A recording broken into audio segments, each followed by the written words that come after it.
German accuracy has been a thing in this game basically since it was launched. Them saying that German tanks are more accurate than the other nations, on average, let's put it that way. And overall it has been a thing from two different sides, I can say. There is the meme side to the German accuracy, where you play with the German tank, which should be very accurate, but you miss half your shots every single battle. And there is the good side of the German accuracy, which, let's take Leopard 1 for example, which actually hits most of its shots where you aim it. And according to the latest news, there will be more very accurate German tanks coming into the game, like this new KJPZ D3 Tier 9 German tank destroyer with quite a nutty accuracy indeed. Together with the KJPZ 3 Projekt 07HK, this is the upcoming Battle Pass tank destroyer, which we are able to pick up in the next Battle Pass season, because it needed 27 tokens, and if you collected enough tokens in the previous season, you were able to pick this up as well. We're going to talk about this vehicle as well in a couple words, just looking at the accuracy and whatnot, but let's start with this KJPZ D3.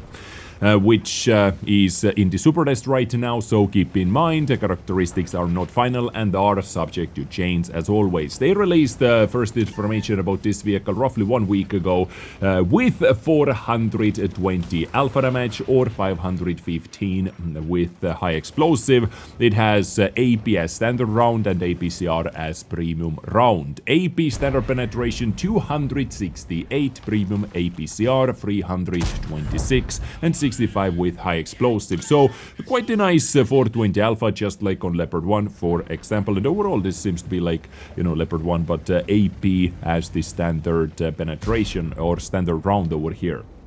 Shell velocity numbers are for AP round 1210. This is actually very good for AP round. 1415 with APCR and 980 with high explosive round.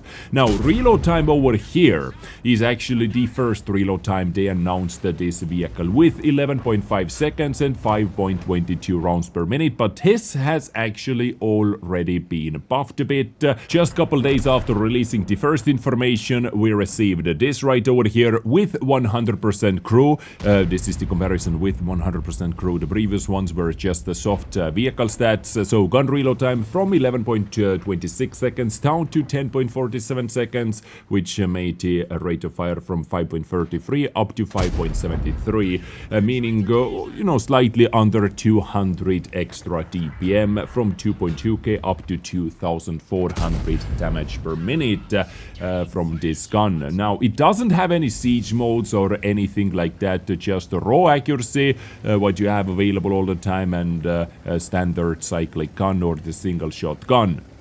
Now, gun handling, guys. Gun handling is where this tank shines, of course, at least on the paper. 1.6 second aiming time, and dispersion at 100 meters is 0.28, which is very good dispersion.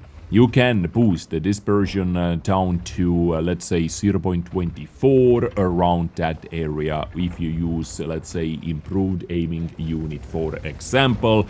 And 420 alpha, like, Leopard 1's gun over here with 0.24 accuracy, if you use improved aiming, is, we can say it is pretty damn accurate, right?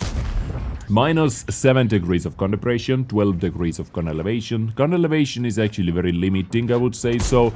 12 degrees only, but minus 7 degrees of gun depression is okay. It has a gun traverse limit of 60 degrees, so not a fully rotatable turret as far as I understand, right? So if this is 60 in total, that means 30 degrees to the left and 30 degrees to the right. Wow, this is actually quite limiting. To be honest with you, this is actually very limiting gun traverse limit. No siege mode, but limiting gun traverse. Ammunition capacity 44 shells. So firepower, amazing accuracy, amazing aiming time, I can say. So this is, depends how big the bloom and everything is going to be, but it seems to be very snappy on the paper at least. Mobility, 45 top speed, 18 moving backwards, 850 horsepower engine, giving it 17.1 powered weight ratio. So mobility seems to be very comfortable as well. Decent top speed, powered weight ratio. It doesn't feel to be very sluggish at least. Hull turnover speed 40, nice, and counter speed 30 degrees per second. So overall mobility, pretty damn good for a tank destroyer, right?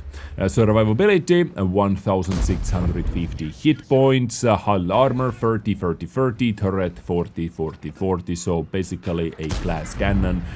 Maybe the upper plate can bounce, ricochet, some low tier guns or low caliber guns, but overall you have to think that if anything is going to see you, they are able to penetrate to you. And the high explosive as well is really going to love this tank. View range 370 meters. For a tier 9, this is actually very low view range, so you may want to use something that boosts it, like coated optics, for example. Depends, you know, how active or aggressive player you are. And another weird thing about this tank is 3 crew members, commander, gunner, and driver. So no loader over here. Someone, if you want to take intuition, for example, some of your crew members are going to be messed up in this tank. Something to keep in mind for sure.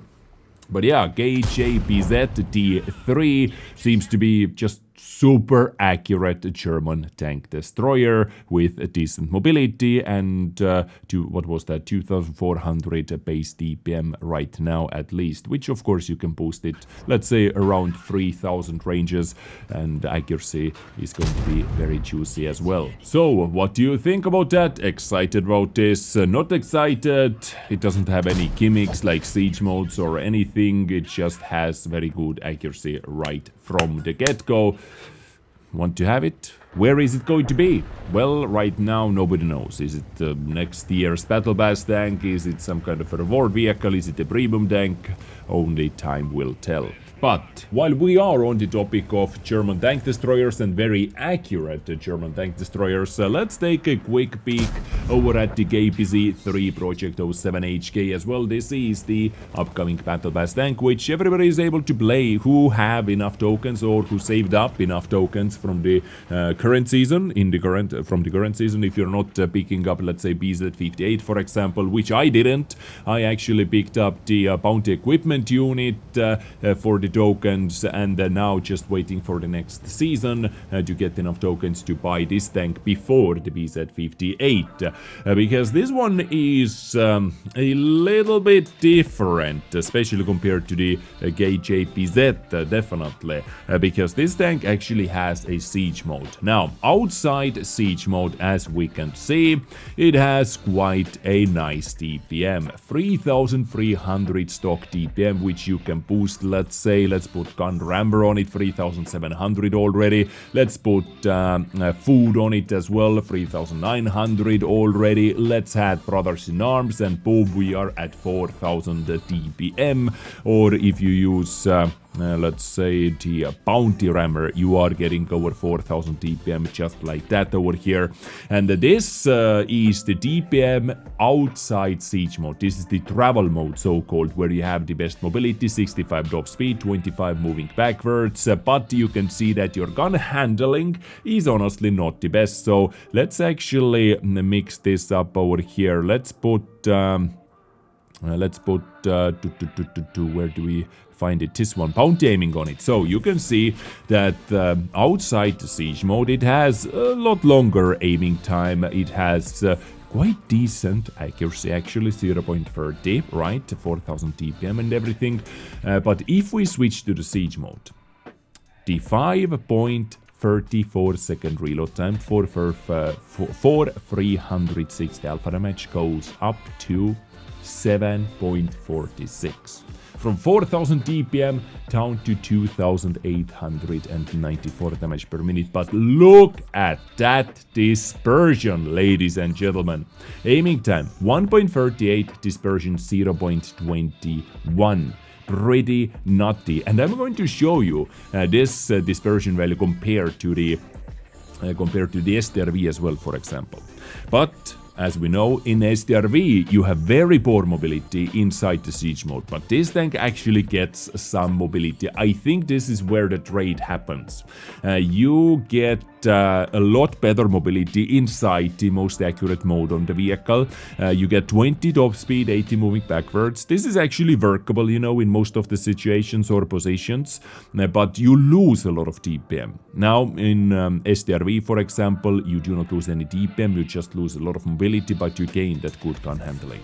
So the gun handling is pretty damn nutty on this vehicle for sure. And if I would compare this to Tier 10 STRV, where are you? Tank destroyers, STRV 103B. And now everything with the same equipment units applied. You can see that DPM is very, very good. 4255 DPM, of course, outside the siege mode. In the travel mode, 0.25 dispersion, but you have the 2.75 second aiming time, whatnot over here, and you know the gun is stuck on your hull as well, so hard to aim. But inside the siege mode, you do not lose any DPM, you gain massive accuracy, you gain massive aiming time, 0.92 second aiming time, 0.21 dispersion with those equipment units, but your mobility 10 forward, 10 backwards, definitely something which sucks. And this is why, you know, many are using let's say Bounty Turbo on this vehicle, just for the inside mobility, inside the siege mode mobility boosting on STRV, you know, this type of setup. But many do not even use improved aiming because it would basically mean over boosting the accuracy. But you know, this is how some people play, this is how some people don't play, you know, everyone to its own taste, right? For me, I would say I am most interested testing this tank out actually inside TIS mode. 65 top speed, 25 reverse speed, right? While you have that 0.30 accuracy, 2.3 second aiming time, but 4000 DPM. I would like to see how effective this tank is with TIS or inside the travel mode. Going in, taking those shots, because you can see the dispersion factors are pretty good, right? And it has relatively troll armor profile, seems like it, because of that heavy slope over here that has 45 millimeters of armor actually, currently, right now, before it is released. It can bounce some calibers quite easily. You know, if you're rushing into someone, you know which caliber they are using, or you know how big of a caliber they can use, you charge in and you just troll them with your quite nutty DPM right over here. So looking forward to this, testing out this. Way more excited tank than the BZ58 in my opinion, but how good or bad it is going to be overall, guys, we do not have to wait for too long. I would say like a couple more weeks, 2, 3, 4 more weeks, depends when the season 11 starts, after season 10 ends, and we all have our information. But yeah, what do you think about the new upcoming vehicle, and also are you excited about this KJPZ D3 Projekt 07HK? 2 German accuracy tanks incoming to the game. Let's see how accurate those bad boys are, right? Anyway, stay beautiful, ladies and gentlemen, stay awesome, take care, and bye.